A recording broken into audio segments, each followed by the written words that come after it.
Students,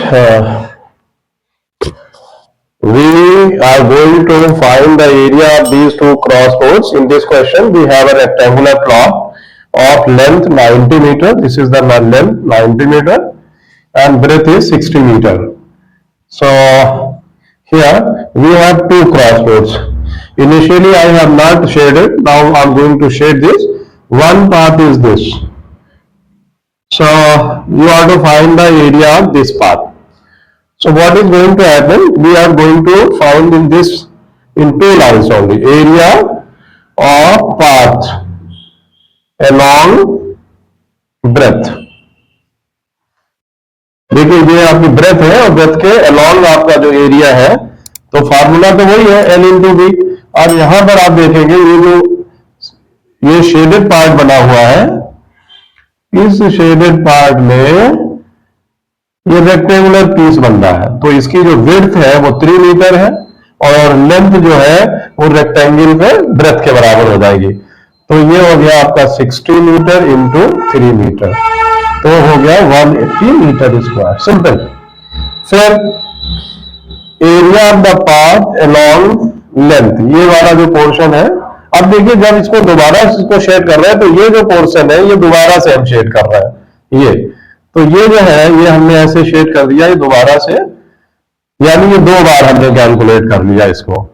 तो सबसे पहले area of path along length, अब area of the path along length वही फार्मूला L इंटू बी, क्योंकि ये भी एक रेक्टेंगल है लेकिन इस रेक्टेंगल में ये जो डायमेंशन है जो लेंथ का काम कर रही है और दूसरी वाली जो ये है 3 मीटर ये विड्थ का काम कर रही है।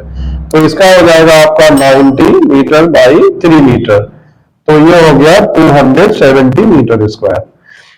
तो अब क्या करना है, चूंकि हमें एरिया शेडेड पोर्शन का चाहिए तो ये जो कॉमन पाथ है इसको मैंने 2 बार कैलकुलेट कर लिया।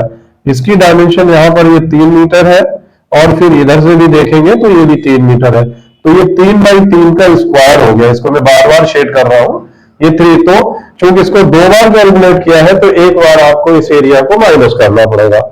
तो एरिया ऑफ कॉमन पाथ, तो जो हमने 2 बार कैलकुलेट किया है वो 3 मीटर मल्टीप्लाइड बाई 3 मीटर, ये 9 मीटर स्क्वायर हो गया। अब आपसे फाइनली पूछा गया area of the shaded portion, तो एरिया ऑफ शेडेड पोर्शन ये जो है area of path along length, ये वाला area 180 metre square, area of path along length 270 metre square, और ये जो मैंने 2 बार कैलकुलेट किया इसको एक बार आपको माइनस करना पड़ेगा। तो इसको आप अपने रफ कॉलम में भी ऐड कर सकते हो, डायरेक्टली भी ऐड कर सकते हो। ये 0 हो गया, ये 8 + 7 15, 2 + 1 3, 3 + 1 4, 450 माइनस 9, तो ये हो गया 441 मीटर स्क्वायर। तो ये तो आपका एरिया हो गया, area of the shaded portion. तो बहुत सिंपल क्वेश्चन है। कभी कभी इस क्वेश्चन को क्या होते हैं, कॉस्ट दी रहती है और इसकी पेडिंग या टाइलिंग कुछ भी कैलकुलेट करने के लिए कह कर सकते हैं, लेकिन अभी जो हमारा क्वेश्चन है ये एरिया से रिलेटेड है। तो जब भी आप एरिया शेडेड पोर्शन का निकालेंगे तो शॉर्टकट मेथड से, कई बार लोग दूसरे तरीकों से भी निकालते हैं लेकिन ये सबसे शॉर्टेस्ट रूट है। Thank you very much.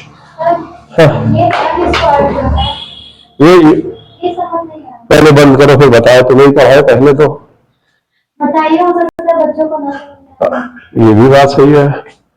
तो ये जो है ये मीटर स्क्वायर आता है, यूनिट है, ये लेंथ की यूनिट है, मीटर की यूनिट है।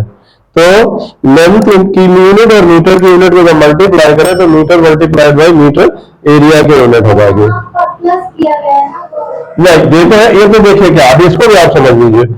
अभी बच्चों में बहुत कंफ्यूजन होता है, ये एडिशन हो रहा है, ये वैसे ही है, ये जो मीटर स्क्वायर है ये इसकी यूनिट है, ये मीटर स्क्वायर जो है ये यूनिट है, राइट।